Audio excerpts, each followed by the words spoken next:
अस्सलाम वालेकुम, मेरा नाम नाज है और आप लोग देख रहे हैं हेल्पफुल स्टडी चैनल।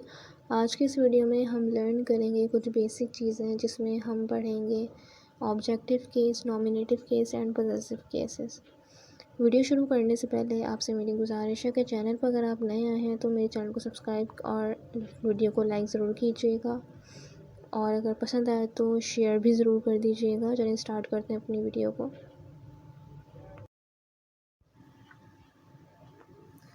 बात करते हैं हम नॉमिनेटिव केस की। ये ग्रामेटिकल केस है जिसमें नाउन या प्रोनाउन किसी भी सेंटेंस में एज अ सब्जेक्ट इस्तेमाल किया जाए, वो नॉमिनेटिव केस या सब्जेक्टिव केस भी कहलाता है। साधारण लफ्ज़ों में अगर कहें तो नाउन या प्रोनाउन जो कोई काम अंजाम दे रहे हों उसे हम नॉमिनेट या सब्जेक्ट कहते हैं। ठीक है, अब यहाँ बहुत सी मिसालें दी गई हैं, जैसे कि ही शट्स द डोर। अब ही जो है यहाँ पे प्रोनाउन है जो कि क्या कर रहा है, काम कर रहा है। क्या काम कर रहा है? डोर शट कर रहा है, दरवाज़ा बंद कर रहा है। She writes a letter. अब यहाँ पे शी राइट्स अ लेटर, ख़त लिख रही, नहीं कौन लिख रही है, वो लिख रही है, नहीं शी यहाँ पे क्या है, सब्जेक्ट है, नॉमिनेटिव केस है। Washerman washes the cloth. धोबी कपड़े धोता है। अब यहाँ पे धो कौन रहा है कपड़े, धोबी धो रहा है, तो वॉशरमैन क्या है, नॉमिनेटिव केस है या सब्जेक्टिव केस है। इसी तरह से दो और मिसालें हैं। They were going to make changes in the plan. Sarah is learning to drive a car. ठीक है, होप, मुझे उम्मीद है ये नॉमिनेटिव केस आपको समझ आ गया होगा। अब हम आगे बढ़ते हैं।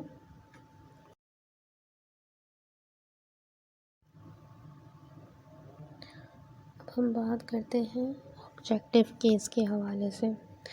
ऑब्जेक्टिव केस में नाउन या प्रोनाउन एज एन ऑब्जेक्ट इस्तेमाल किए जाते हैं, यानी कि ऑब्जेक्ट कहते हैं किसी भी सेंटेंस में उस चीज़ को जिस पे सब्जेक्ट काम कर रहा होता है।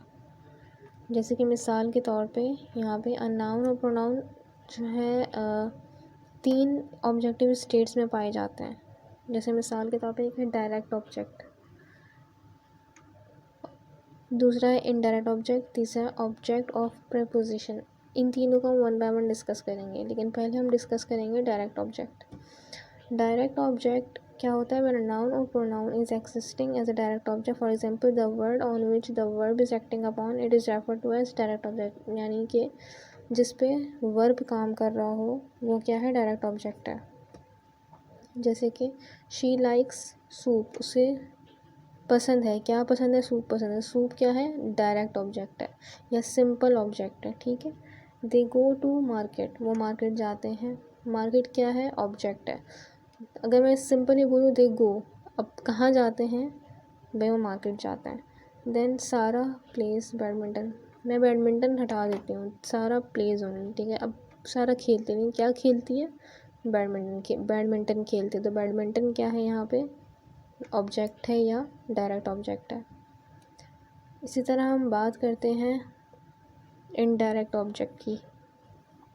इनडायरेक्ट ऑब्जेक्ट क्या है, the secondary object of sentence is known as indirect object. यानी कि किसी भी सेंटेंस का दूसरा ऑब्जेक्ट वो कहलाता है indirect object. It is the one which receives activity from direct object of the sentence. यानी कि इनडायरेक्ट ऑब्जेक्ट वो होता है जो एक्टिविटी रिसीव कर रहा होता है, किससे, डायरेक्ट ऑब्जेक्ट से। लेकिन डायरेक्ट ऑब्जेक्ट किससे एक्टिविटी रिसीव कर रहा होता है, वर्ब से। ठीक है, वर्ब एक्ट कर रहा होता है डायरेक्ट ऑब्जेक्ट पे, और डायरेक्ट ऑब्जेक्ट किस पे एक्ट कर रहा है, इनडायरेक्ट ऑब्जेक्ट पे। इसी तरह से अब हम इसे आइडेंटिफाई किस तरह से करेंगे, बाय डायरेक्ट ऑब्जेक्ट, यानी डायरेक्ट ऑब्जेक्ट से आइडेंटिफाई करेंगे। And asking the question what और हु, यानी कि कौन कर रहा है और या क्या कर रहा है। जैसे मिसाल के तौर पे he hit the ball to Mary. अच्छा, यहाँ पे एक एग्जाम्पल डिस्कस करने से पहले एक चीज़ और डिस्कस करनी है। Indirect object can only B use in the sentence with direct objects. यानी कि इनडायरेक्ट ऑब्जेक्ट हमेशा उसमें इस्तेमाल होंगे जब डायरेक्ट ऑब्जेक्ट्स होंगे सेंटेंस में। अदरवाइज इनडायरेक्ट ऑब्जेक्ट्स अकेले जो है वो सेंटेंस में नहीं आते, हमेशा डायरेक्ट ऑब्जेक्ट के साथ आते हैं। अब हम यहाँ पे एग्जाम्पल्स की बात करें तो इंडायरेक्ट ऑब्जेक्ट का रोल भी placed directly after the verb and before direct object. अगर आपने इनडायरेक्ट ऑब्जेक्ट को आइडेंटिफाई करना है कि ये कहाँ पे प्लेस होंगे तो ये आते हैं वर्ब के बाद और डायरेक्ट ऑब्जेक्ट से पहले, वर्ब के बाद और डायरेक्ट ऑब्जेक्ट से पहले। अब यहाँ पे कुछ मिसालें दी गई हैं। He hit the ball to Mary. अब यहाँ पे ही हिट उसने मारी, क्या मारी, बॉल मारी, टू मैरी। अब यहाँ पे मैं ये भी कह सकती थी ही हिट मैरी, उसने मैरी को मारा। अब बाज़ वक्त जो नाउन, अब मैरी क्या है यहाँ पे नाउन है, नाउन हम एज ऑब्जेक्ट भी इस्तेमाल कर सकते हैं। तो मैरी यहाँ पे क्या है, डायरेक्ट ऑब्जेक्ट, लेकिन मैंने एक इनडायरेक्ट ऑब्जेक्ट यूज़ किया, he hit the ball to Mary. अब उसने मैरी को मारा, क्या मारा, हमने क्या कहा था कि हम जो है वो डायरेक्ट ऑब्जेक्ट से एक्टिविटी रिसीव कर रहा है और उसमें क्वेश्चन होता है क्या, व्हाट, हु या कौन। अब क्या मारी, बॉल मारी, किसने मारी, भाई ही, कोई है ही, उसने मारी। बॉल क्या है यहाँ पे, इनडायरेक्ट ऑब्जेक्ट, ठीक है। और किसको मारी जा रही है, मैरी को मारी जा रही है, तो मैरी यहाँ पे डायरेक्ट ऑब्जेक्ट है, ठीक है। देन सेकेंड एग्जाम्पल है वी शोड सारा द मूवी। अब यहाँ पे मैं सारा नहीं जो है वो डिस्क्लोज करूँ, मैं कह दूँ वी शोड मूवी। अब हमने मूवी दिखाई, ठीक है, किसको दिखाई, सारा को दिखाई, और क्या दिखाई, मूवी दिखाई। तो जो इनडायरेक्ट ऑब्जेक्ट है सारा, ये डायरेक्ट एक्टिविटी किससे रिसीव कर रही है, डायरेक्ट ऑब्जेक्ट से। दिखाई तो नहीं, क्या दिखाई, मूवी दिखाई, किसको दिखाई, सारा को दिखाई, ठीक। तो यहाँ पे शोड क्या है, वर्ब है, और इनडायरेक्ट हमेशा कब आते हैं, वर्ब के बाद आते हैं, और डायरेक्ट ऑब्जेक्ट यहाँ मूवी है और डायरेक्ट ऑब्जेक्ट से पहले आते हैं। देन थर्ड एग्जाम्पल में my sister loaned the car to Jack. मेरी बहन ने का लोन दिया जैक को। अब ये डायरेक्ट ऑब्जेक्ट है, मेरी बहन ने लोन दिया जैक को, लेकिन क्या दिया, कार दी, ठीक है, कार दी। तो कार यहाँ पे क्या है, इनडायरेक्ट ऑब्जेक्ट है।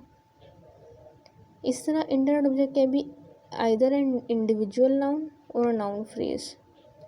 इसी तरह से अगर हम बात करें तो इनडायरेक्ट ऑब्जेक्ट जो है वो इंडिविजुअल भी हो सकता है, इंडिविजुअल नाउन भी हो सकता है, या वो नाउन फ्रेज भी हो सकता है। अब नाउन फ्रेज किस तरह से होगा, एग्जाम्पल दी हुई है, आई लोन्ड हिम सम मनी, मैंने उधार दिया, मैंने कुछ पैसे उधार दिए।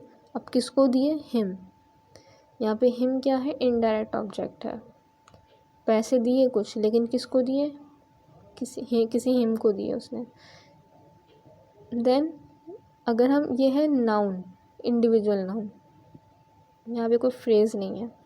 इसी तरह से आई लोन्ड माई फैट, अब नाउन फ्रेज की बात हो रही है, I loaned my fat bald friend some money, मैंने अपने मोटे और गंजे दोस्त को कुछ पैसे दिए, ठीक है। अब यहाँ पे जो फैट बॉल्ड फ्रेंड है ये एक नाउन फ्रेज है, फ्रेंड भी क्या है, एक नाउन है, लेकिन जब हमने यहाँ पे एडजेक्टिव कुछ लगा दिए तो ये क्या बन गया, पूरा फ्रेज बन गया। तो जब हम इसको आइडेंटिफाई करेंगे तो ये पूरा जो एक फ्रेंड है, पूरा जो एक उसको डिफाइन कर रहा है, फैट बॉल्ड फ्रेंड, ये पूरा अंडरलाइन होगा, ठीक है। मैंने अपने दोस्त को पैसे देंगे, दोस्त किस तरह का था, मोटा और गंजा, उसकी सिफात बताई गई हैं, तो ये पूरा जो है वो अंडरलाइन कर दिया गया।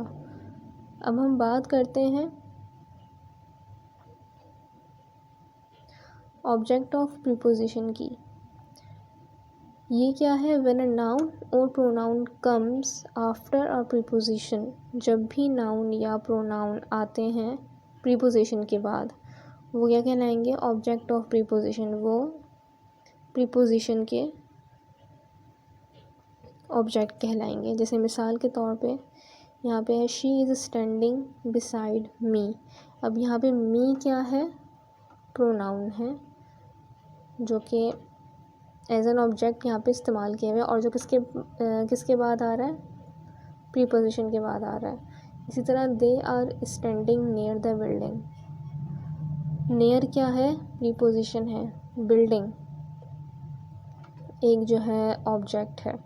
दे were practising their speech in class. In क्या है, प्रीपोजिशन है, और जो क्लास है वो किसके बाद आ रहा है, इनके बाद आ रहा है, तो ये ऑब्जेक्ट ऑफ प्रीपोजिशन है। सारा found a cute puppy in a box. They through their ball in a house. उम्मीद करता हूँ आपको ये वाला टॉपिक समझ आ गया होगा। अब आगे बढ़ते हैं। Object of pronoun. There are subject and object pronoun. Subject और ऑब्जेक्ट ये दो अलग अलग चीज़ें हैं, ठीक है। यानी जो सब्जेक्ट है हम उनको ऑब्जेक्ट के तरीके से भी इस्तेमाल करते हैं, लेकिन वो अपनी फॉर्म चेंज कर लेते हैं। Direct object and indirect object. Always use object pronouns. Direct object और इनडायरेक्ट ऑब्जेक्ट दोनों में हमेशा ऑब्जेक्ट प्रोनाउंस इस्तेमाल होते हैं। अब यहाँ पे कुछ एग्जांपल्स हैं, जैसे कि आई सब्जेक्ट प्रोनाउन में यूज़ होता है, यानी जब भी कोई प्रोनाउन हम सब्जेक्ट में यूज़ करते हैं तो हम आई यूज़ करते हैं। लेकिन अगर हम आई को ऑब्जेक्टिव केस में यूज़ करें तो हम मी लिखते हैं। इसी तरह यू को अगर हम ऑब्जेक्टिव केस में लिखें तो वो यू ही रहता है। ही, शी, दे, इट। अगर इन तीनों को हम ऑब्जेक्टिव केस में यूज़ करें तो हिम, हर, देम, इट। कुछ चेंज हो जाते हैं, कुछ चेंज नहीं होते। वी का होगा us. You plural, you plural. और सब्जेक्टिव केस में भी सेम रहेगा और ऑब्जेक्टिव केस में भी सेम रहेगा। They, them. She waits for me. She subjective case और फॉर मी यानी अब अगर हम यानी मेरे लिए वेट तो मैं आई नहीं लिखूँगी, फॉर आई मैं ऑब्जेक्टिव केस इस्तेमाल करूँगी, me. Then they are defeated by us. यहाँ पे दे सब्जेक्टिव केस है और अस जो कि अगर हम इसको सब्जेक्टिव केस में करें तो वी होगा, लेकिन अगर हमें ऑब्जेक्टिव केस में यूज़ करना है तो अस होगा। Now let's talk about possessive case. Possessive case is the case which depicts ownership of a noun. Ownership can be shown by apostrophe s. इसका क्या मतलब है कि किसी भी सेंटेंस में किसी नाउन या प्रोनाउन की ओनरशिप को जाहिर करना तरीके से आता है किसी भी चीज़ के बारे में। जैसे कोई भी नाउन या किसी चीज़ को ओन कर रहा है तो वो क्या कहलाएगा, पॉजिटिव केस। और उस पॉजिटिव केस को हम किस तरीके से शो करते हैं, अपॉस्ट्रॉफी एस के थ्रू। अभी यहाँ पे कुछ एग्जाम्पल्स का हम जिक्र करते हैं, जैसे अहमद बुक। अहमद अगर मैं अपॉस्ट्रॉफी एस हटा दूँ अहमद बुक तो ये ठीक नहीं लगेगा। अहमद बुक अपॉस्ट्रॉफी यानी का की के यानी अहमद की बुक। सारा's पेंसिल, सारा की पेंसिल। अलीज हाउस, अली का घर, ठीक है। अब इसके भी कुछ रूल्स हैं। ये रूल्स किस तरह के हैं, सबसे पहला है if there is a plural noun, let's say birds, girls, babies, then S would only put once because two s's cannot be sound together। अब इसका मतलब क्या है कि अगर कोई नाउन प्लूरल फॉर्म में मौजूद है किसी भी सेंटेंस में तो आप सिर्फ एक दफ़ा एस का इस्तेमाल करेंगे, यानी दो एस का इस्तेमाल नहीं करेंगे। और अगर पॉजिटिव केस बनाना है तो आपने जस्ट अपॉस्ट्रॉफी लगानी है, एस नहीं लगाना है। यानी बर्ड्स, अगर बर्ड्स है तो आप जस्ट उसके बाद अपॉस्ट्रॉफी लगा लेंगे तो पॉजिटिव केस में आ जाएगा। यानी बर्ड्स है, नेस्ट है, birds nest, girls hostel, babies basket etcetera. Second rule की बात करते हैं, नॉन लिविंग थिंग्स और noun do not show any possession so they don't take any S. Like we cannot say chairs leg, it's wrong, instead we can say leg of a chair। अब इसका क्या मतलब है कि कोई भी non living thing possession show नहीं करता, ठीक है। चेयर्स लेग ये गलत हो जाएगा, ठीक। तो हम किस तरह से इसको इस्तेमाल करेंगे, लेग ऑफ अ चेयर या wheel of a car. If we talk, third पे बात करते हैं, थर्ड रूल की। If we talk about singular noun like girl, you can put s after the girl like this, girls book। अगर singular noun है, ठीक है, तो हम अपॉस्ट्रॉफी एस लगा सकते हैं, लेकिन अगर प्लूरल में है नाउन तो हम ओनली एक दफ़ा एस का इस्तेमाल करेंगे, यानी बर्ड्स प्लूरल फॉर्म और जस्ट अपॉस्ट्रॉफी का यानी कॉमे का इस्तेमाल करेंगे, एस नहीं लगाएंगे। देन फोर्थ रूल की बात करते हैं, if a proper name ends on S then you can add S. अगर कोई प्रॉपर नाउन है, कोई ऐसा नेम है जो एस पे एंड हो रहा है और वो लिविंग थिंग है, नॉन लिविंग थिंग नहीं है, तो उसके दो तरीके हैं और वो दोनों तरीके सही कहलाएंगे। जैसे मिसाल के तौर पे you are sitting on Chris chair, ये भी करेक्ट है क्योंकि क्रिस जो है मैंने यहाँ एस नहीं लगाया, देख रहे हैं पर्सन में, लेकिन you are sitting on Chris's chair तो ये भी करेक्ट है। आपने ऊपर वाले सेंटेंस में एस का इस्तेमाल नहीं किया क्योंकि अपॉस्ट्रोफी एस इसमें मौजूद है, लेकिन अगर आप एस का क्रिसिस चेयर अगर आप इस्तेमाल करते हैं सेंटेंस में तो वो भी करेक्ट है। Only in the case if the proper noun is singular, ये लेकिन ये क्रिसिस जो है ये सिर्फ उस सूरत में लगेगा अगर ये सिंगुलर है। अगर प्लूरल होगा तो आप एक ही दफ़ा एस का इस्तेमाल करेंगे और उसके बाद कॉमा लगा देंगे, आपको दो एस इस्तेमाल करने की ज़रूरत नहीं है। ठीक है, यहाँ पे क्रिस जो था प्रॉपर नाउन था उसका, लेकिन वो सिंगुलर था, प्लूरल नहीं था, इसलिए हमने दो दफ़ा एस का इस्तेमाल करेंगे। क्रिस ऑलरेडी जो नेम था वो एंड हो रहा था एस पे।